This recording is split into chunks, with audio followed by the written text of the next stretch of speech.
जमीन रसीद के बारे में जानना चाहते हैं। जमीन रसीद एक महत्वपूर्ण दस्तावेज है जो जमीन का मालिकाना हक साबित करता है।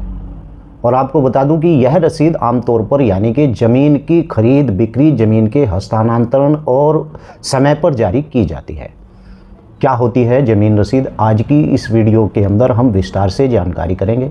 अगर आप लोग इस YouTube चैनल पर पहली बार आए हैं तो कृपया चैनल को सब्सक्राइब कर लें और साथ में बेल आइकन की घंटी को दबाना ना भूलें।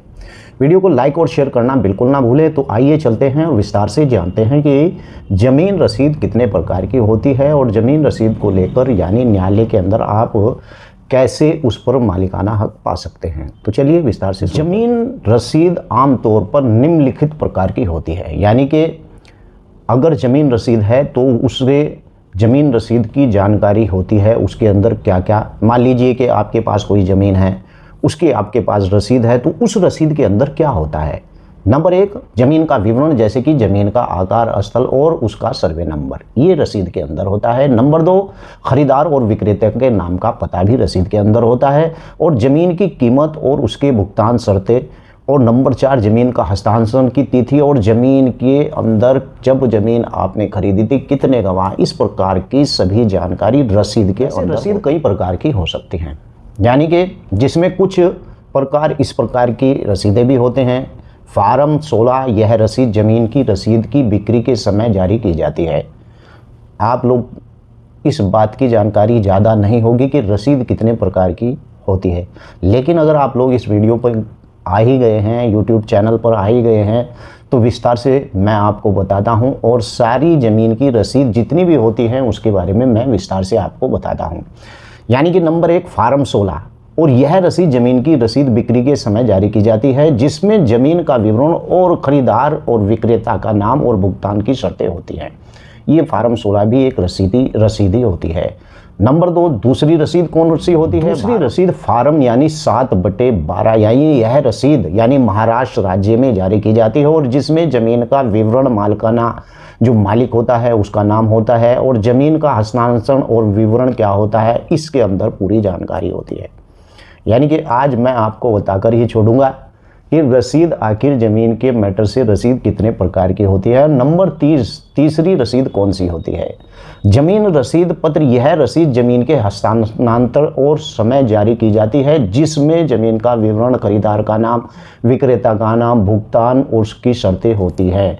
यानी ये तीसरी रसीद होती है। और चौथी रसीद वो भी मैं आपको बता देता हूँ, पट्टा रसीद होती है। यह रसीद ज़मीन के पट्टे के समय जारी की जाती है, जिसमें ज़मीन का विवरण, पट्टेदार का नाम और पट्टे की शर्तें होती हैं।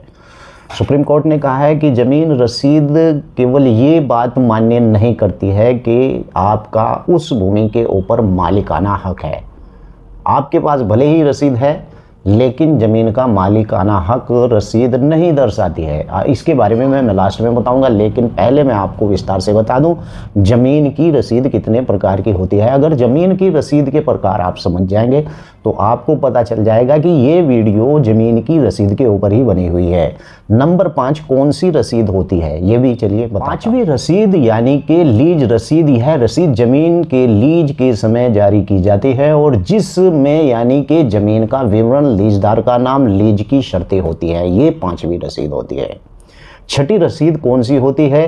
गिफ्ट डीड रसीद, यह रसीद ज़मीन की गिफ्ट के समय जारी की जाती है और जिसमें ज़मीन का विवरण, दाता और यानी कि लाभार्थी का नाम और जो गिफ्ट की शर्तें होती हैं वो सब कुछ उसके अंदर लिखी हुई होती है। यानी 6ठी रसीद। इनके अलावा ज़मीन की रसीद के अन्य प्रकार भी हो सकते हैं।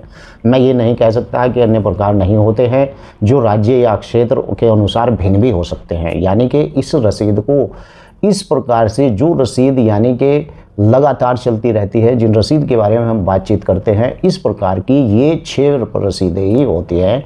तो चलिए आगे मैं और रसीद के बारे में पहले आपको ज़मीन रसीद पर सुप्रीम कोर्ट के फैसले के बारे में जानकारी अगर आप चाहते हैं तो रसीद यानी कि मामले को लेकर सुप्रीम कोर्ट ने क्या कहा है। सुप्रीम कोर्ट ने कहा है कि समय समय पर ज़मीन संबंधित मामलों में कई महत्वपूर्ण फैसले दिए हैं और ये है यानी कि कुछ प्रमुख जो फैसले और संक्षिप्त उसका विवरण मैं आपको बता रहा हूँ।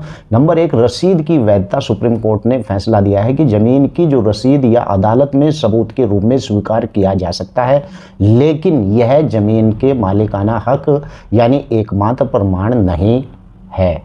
यानी कि आपने किसी की भूमि पर कब्जा कर रखा है, ठीक,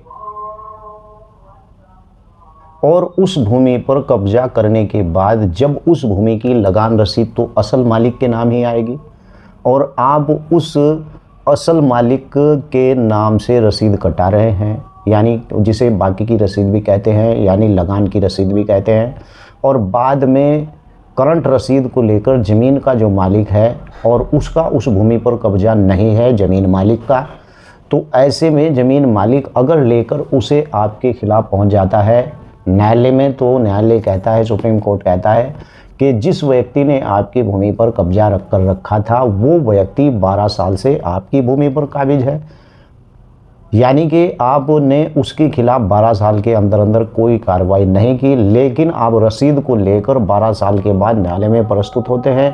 तो ऐसे में ज़मीन के मामले के ऊपर सुप्रीम कोर्ट ने ये फैसला दिया है कि अगर ज़मीन रसीद आपके पास है तो मात्र एक ज़मीन रसीद को ही लेकर ज़मीन के ऊपर मालिकाना हक नहीं दर्शाया जा सकता, साथ साथ उस पर कब्जा होना भी ज़रूरी है। और नंबर 2, ज़मीन के हस्तांतरण की वैधता सुप्रीम कोर्ट ने फैसला दिया है कि ज़मीन का हस्तांतरण के लिए यानी कि ज़मीन रसीद के अलावा अन्य दस्तावेजों की भी आवश्यकता हो सकती है, जैसे कि रजिस्ट्रेशन और मोटेशन।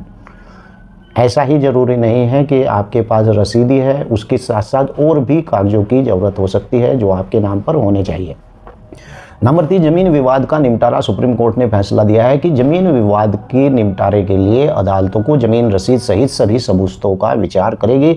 और नंबर 4, ज़मीन रसीद में त्रुटि सुप्रीम कोर्ट ने फैसला दिया है कि ज़मीन रसीद में त्रुटि होने पर भी अदालत यानी ज़मीन पर मालिकाना हक निर्धारण कर सकती है। मैंने विचार करके और बहुत ही सोच समझ के आपको ज़मीन की रसीद के बारे में विस्तार से जानकारी दी है। आपको वीडियो कैसी लगी है? वीडियो अच्छी लगी है तो वीडियो को लाइक ज़रूर करें, और आपका भी इसी प्रकार का कोई सवाल है तो वीडियो के नीचे लिख सकते हैं, और आप इस वीडियो को दोस्तों को शेयर करें। पहली बार आए तो चैनल को सब्सक्राइब जरूर कर लें। जय हिंद, जय भारत, खुदा हाफिज़।